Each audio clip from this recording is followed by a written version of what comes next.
Sir ಈಗ ಇಷ್ಟೇನೆ ನಾನು ರಾಜ್ಯದಲ್ಲಿ ಕಳೆದ 40 ವರ್ಷದಿಂದ ರಾಜಕಾರಣದಲ್ಲಿದ್ದೀನಿ. 25 ವರ್ಷ ಶಾಸಕನಾಗಿ ಕೆಲಸ ಮಾಡಿದ್ದೀನಿ. ನನಗೆ ಕಾನೂನು ಬಗ್ಗೆ ಗೌರವ ಇದೆ, ದೇವ್ರ ಬಗ್ಗೆ ನನಗೆ ನಂಬಿಕೆ ಇದೆ. ಅಷ್ಟೇ. ನಾನು ಇನ್ನೇನು ಹೇಳಕ್ತಿದ್ದಲ್ಲ. ಈಗ ಕೋರ್ಟಲ್ಲಿರುವ ನಾನು ಯಾವುದೇ ವಿಷಯಕ್ಕೆ ನಾನು ರಿಯಾಕ್ಟ್ ಮಾಡಿ ಈಗ ಮಂಜುನಾಥ ಸ್ವಾಮಿನೇ ನನಗೆ ಇದೆ. ನನಗೆ ಎಲ್ಲ ಕ್ಷೇತ್ರಗಳು ಅದಕ್ಕಿಂತ ಹೆಚ್ಚಾಗಿ ಮಂಜುನಾಥ ಇವತ್ತು ಸೋಮವಾರ ಇದೆ. ಮಂಜುನಾಥನ ದರ್ಶನ ಮಾಡಿದ್ದೀನಿ.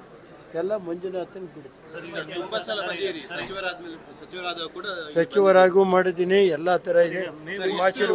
ರಾಜ್ಯದ ಜನತೆಯ ಮೇಲೆ ನನ್ನ ನ್ಯಾಯಾಲಯದ ಬಗ್ಗೆ ನನಗೆ ನಂಬಿಕೆ ಇದೆ. ಗೊತ್ತಿಲ್ಲ ಸರ್, ಅದೆಲ್ಲ